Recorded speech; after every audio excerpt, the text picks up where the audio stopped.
वक्रतुंड महाकाय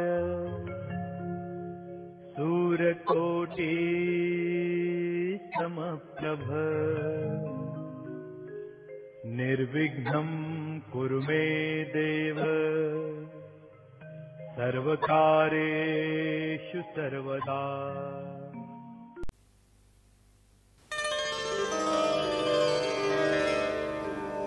हरिः ॐ। हिरण्यवर्णां हरिणीं सुवर्णरजतस्रजां चन्द्रां हिरण्मयीं लक्ष्मीं जातवेदो मावः। ॐ ताम आवह जातवेदो लक्ष्मीमनपगामिनी यस्यां हिरण्यं विन्देयं गामश्वं पुरुषानहम्। ॐ अश्वपूर्वां रथमध्यां हस्तिनादप्रबोधिनी श्रियं देवीमुपभये श्रीर्मा देवी जुषताम्। ॐ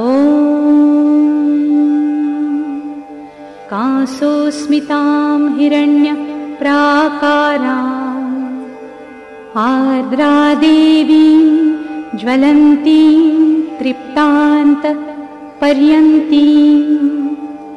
पद्मे स्थितां पद्मवर्णां तामिहोपभ्यये श्रियम्। ॐ चन्द्रां प्रभासां यशसा ज्वलन्तीं श्रियं लोके देवजुष्टामुदाराम्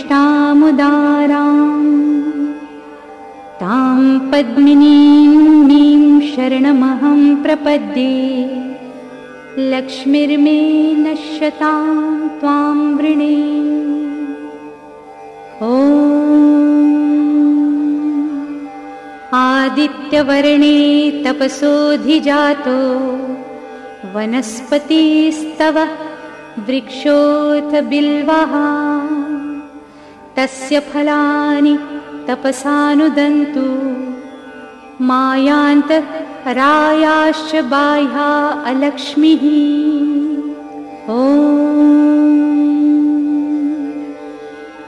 उपयितु मां देवसखाः कीर्तिश्च मणिना सह प्रादुर्भूतोऽसुराष्ट्रेऽस्मिन् कीर्तिमृद्धिं ददातु मे। ॐ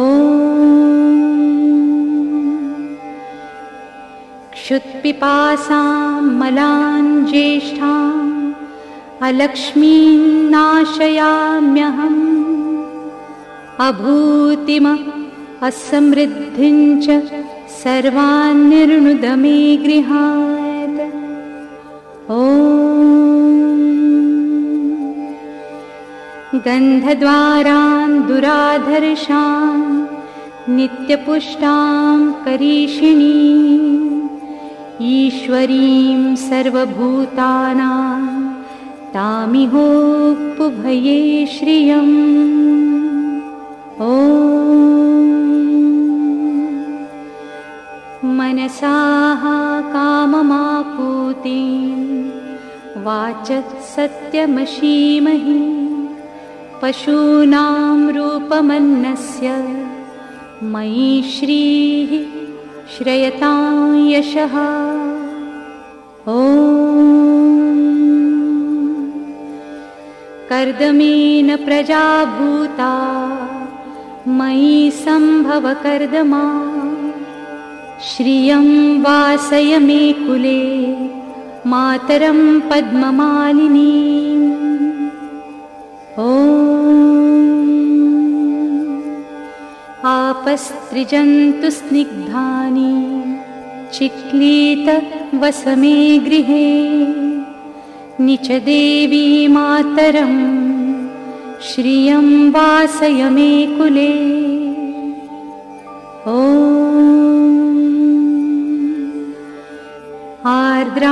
पुष्करिणीं पुष्टिं पिङ्गलां पद्ममालिनीं चन्द्रां हिरणमयीं लक्ष्मीं जातवेदो म आवह। ॐ आर्द्रां यः करिणीं यष्टिं सुवर्णां हेममालिनीं सूर्यां हिरणमयीं लक्ष्मीं जातवेदो म आवह। ॐ तां मावह जातवेदो लक्ष्मीं मनपगामिनीं यस्याम हिरण्यं प्रभूतं गावो दास्योश्वान् विन्देयं पुरुषानहम्। ॐ यः शुचिः प्रयतो भूत्वा जुहुयादाज्यमनवहम् श्रियः सूक्तं पञ्चदशरचञ्च श्रीकामः सततं जपेत। ॐ पद्मानने पद्मिनी पद्मपत्रे पद्मप्रिये पद्मदलायताक्षी विश्वप्रिये विश्वमनोनुकूले त्वत्पाद पद्मं मयि सन्निधस्त्व। पद्मानने पद्म ऊरू पद्माक्षी पद्मसंभवे तन्मे भजसि पद्माक्षी येन सौख्यं लभाम्यहम्। अश्वदायी गोदायी धनदायी महाधने धनन्मे जुषतां देवी सर्वकामांश्च देहि मे। पुत्रपौत्रं धनं धान्यं हस्त्यश्वादिगवेरथं प्रजानां भवसि माता आयुष्मन्तं करोतु मे। धनम् अग्निः धनं वायुः धनं सूर्यो धनं वसुः धनम् इन्द्रो बृहस्पतिः वरुणं धनमस्तु मे। वैनतेय सोमं पिब सोमं पिबतु वृत्रः सोमं धनस्य सोमिनो मह्यं ददातु सोमिनः। न क्रोधो न च मात्सर्यं न लोभो न शुभा मतिः भवन्ति कृतपुण्यानां भक्तानां श्रीसूक्तं जपेत्। सरसिजनिलये सरोजहस्ते धवलतरांशुक गन्धमाल्यशोभे भगवति हरिवल्लभे मनोज्ञे त्रिभुवनभूतिकरे प्रसीद मह्यम्। श्रीवर्चस्वम् आयुष्यम् आरोग्यम् आविधात शोभमानं महीयते। धान्यं धनं पशुं बहुपुत्रलाभं शतसंवत्सरं दीर्घमायुः। ॐ महालक्ष्म्यै च विद्महे विष्णुपत्न्यै च धीमहि तन्नो लक्ष्मीः प्रचोदयात्। विष्णुपत्नीं क्षमां देवीं माधवीं माधवप्रियां लक्ष्मीं प्रियसखीं देवीं नमाम्यच्युतवल्लभाम्। आनन्दः कर्दमः श्रीदश्चिक्लीत इति विश्रुताः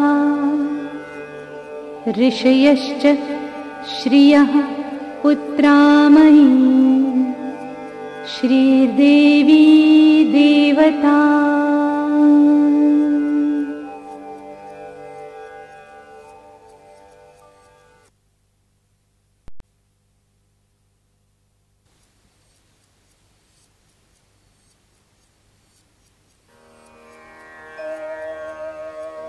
श्रीदेव्यथर्वशीर्षम्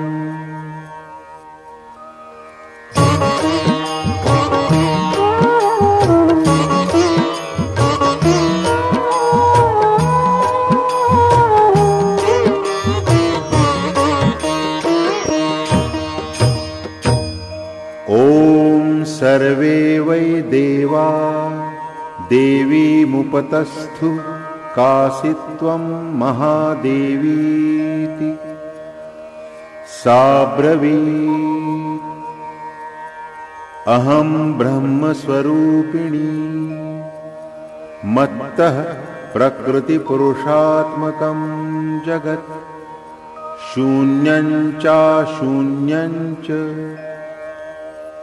अहमानन्दानानन्दौ अहं विज्ञानाविज्ञाने अहं ब्रह्मा ब्रह्मणि वेदितव्ये अहं पञ्चभूतान्यपञ्चभूतानि अहम् अखिलं जगत् वेदोऽहमवेदोऽहम् विद्याहमविद्याहम् अजाहमनजाहम् अधश्चोर्ध्वं च तिर्यक्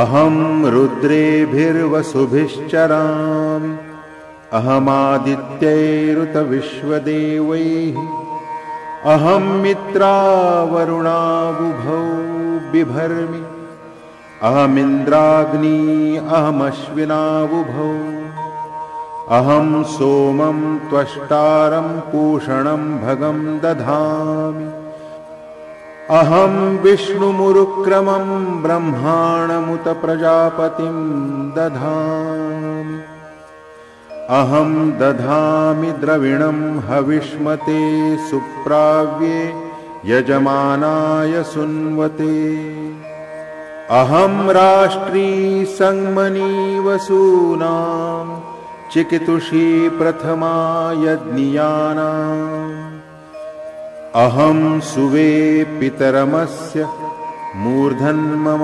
योनिरप्स्वन्तः समुद्रे य एवं वेद स दैवीं सम्पदमाप्नोति ते देवा अब्रुवन् नमो देव्यै महादेव्यै शिवायै सततं नमः नमः प्रकृत्यै भद्रायै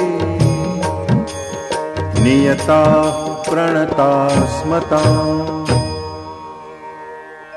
तामग्निवर्णां तपसा ज्वलन्ती वैरोचनीं कर्मफलेषु जुष्टाम् दुर्गां देवीं शरणं प्रपद्यामहे असुरान्नाशयित्र्यै ते नमः देवीं वाचमनजयन्त देवास्तां विश्वरूपाः पशवो वदन्ति सा नो मन्द्रेशमूर्जं दुहाना धेनुर्वागस्मानुपसुष्टुतैतु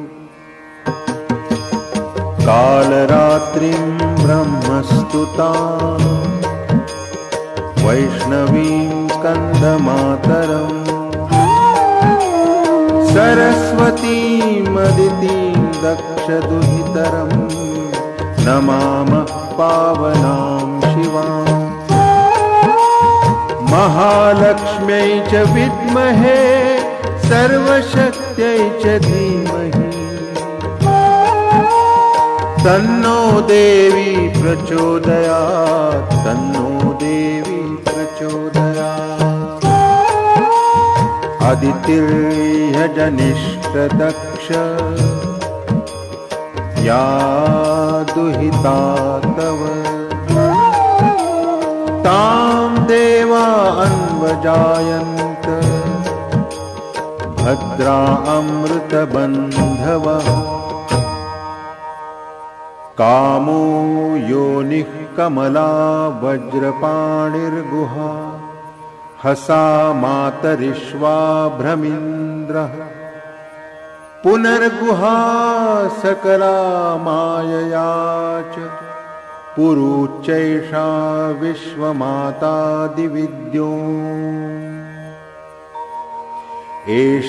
एषात्मशक्तिः एषा विश्वमोहिनी पाशाङ्कुशधनुर्बाणधरा एषा श्रीमहाविद्या य एवं वेद स शोकं तरति नमस्ते अस्तु भगवती मातरस्मान् पाहि सर्वतः सैषाष्टौ वसवः सैषैकादश रुद्राः सैषा द्वादशादित्याः सैषा विश्वे देवाः सोमपा असोमपाश्च सैषा यातु धाना असुरा रक्षांसि पिशाचा यक्षाः सिद्धाः सैषा सत्वरजस्तमांसि सैषा ब्रह्म विष्णुरुद्ररूपिणी सैषा प्रजापतीन्द्रमनवः सैषा ग्रहनक्षत्रज्योतिंषि कलाकाष्ठादिकालरूपिणी तामहं प्रणौमि नित्यम् पापापहारिणीं देवी भुक्तिमुक्तिप्रदायिनी अनन्तां विजयां शुद्धां शरण्यां शिवदां शिवाम्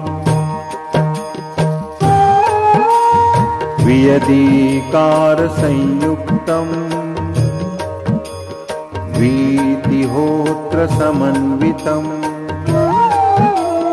अर्धेन्दुलसितं देव्या बीजं सर्वार्थसाधकम् एवमेकाक्षरं ब्रह्म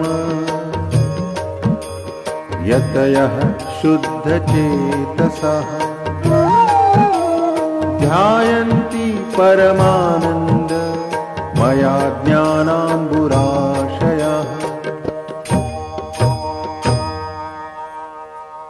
वाङ्माया ब्रह्मसुस्तस्मात् षष्ठं वक्त्रसमन्वितम् सूर्यो वामश्रोत्रबिन्दु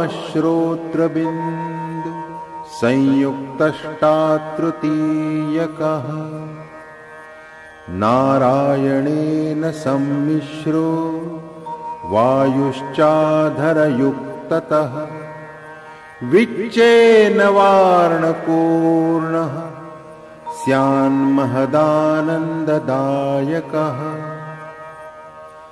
हृत्पुण्डरीकमध्यस्थां प्रातः सूर्यसमप्रभा पाशाङ्कुशधरां सौम्या वरदाभयहस्तकां त्रिनेत्रां रक्तवसनां भक्तकामदुघां भजे नमामि त्वां महादेवीं महाभयविनाशिनी महादुर्गप्रशमनी महाकारुण्यरूपिणी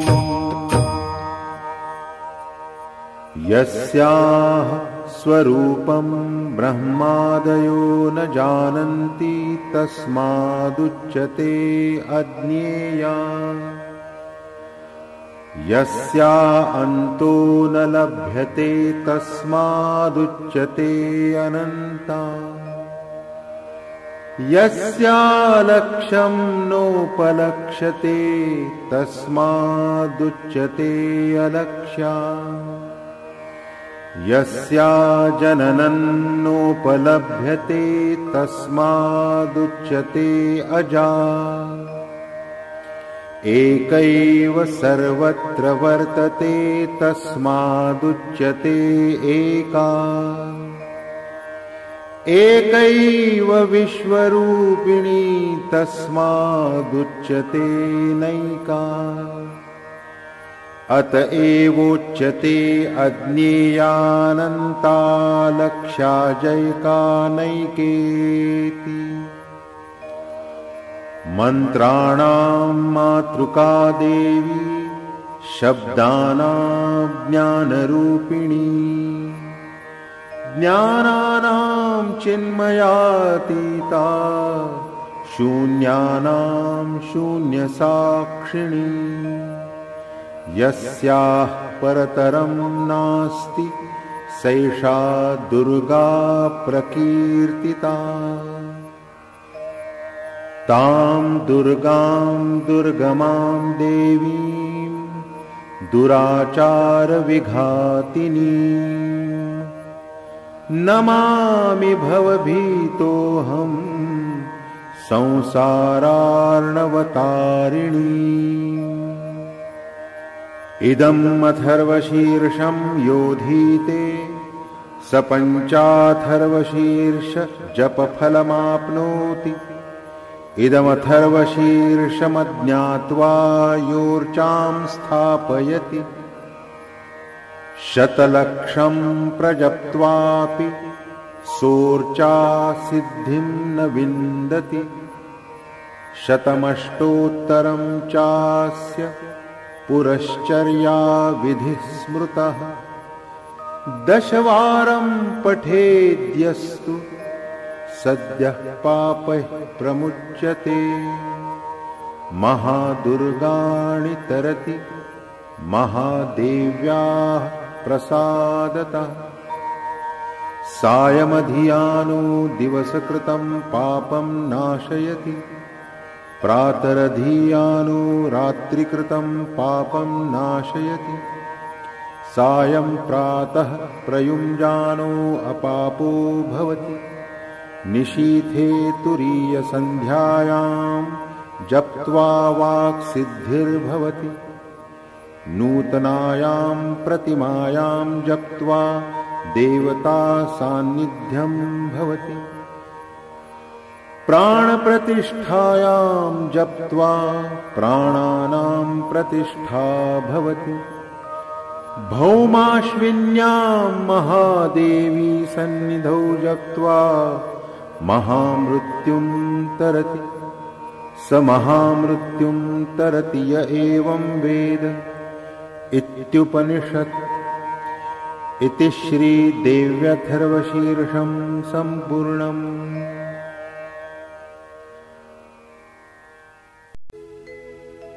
कर्पूरगौरं करुणावतारं संसारसारं भुजगेन्द्रहारं सदा वसन्तं हृदयारविन्दे भवं भवानी सहितं नमामि। मङ्गलं भगवान् विष्णु मङ्गलं गरुडध्वज मङ्गलं पुण्डरीकाक्ष मङ्गलाय तनोहरि।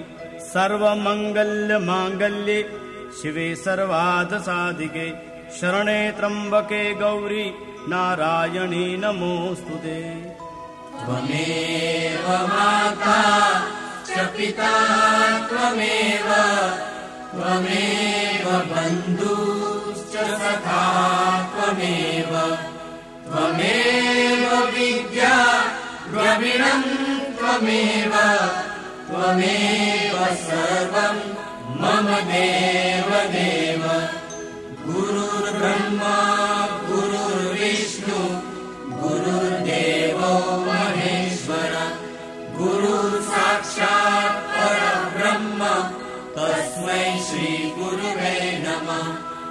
तस्मै श्रीगुरुवे नमः।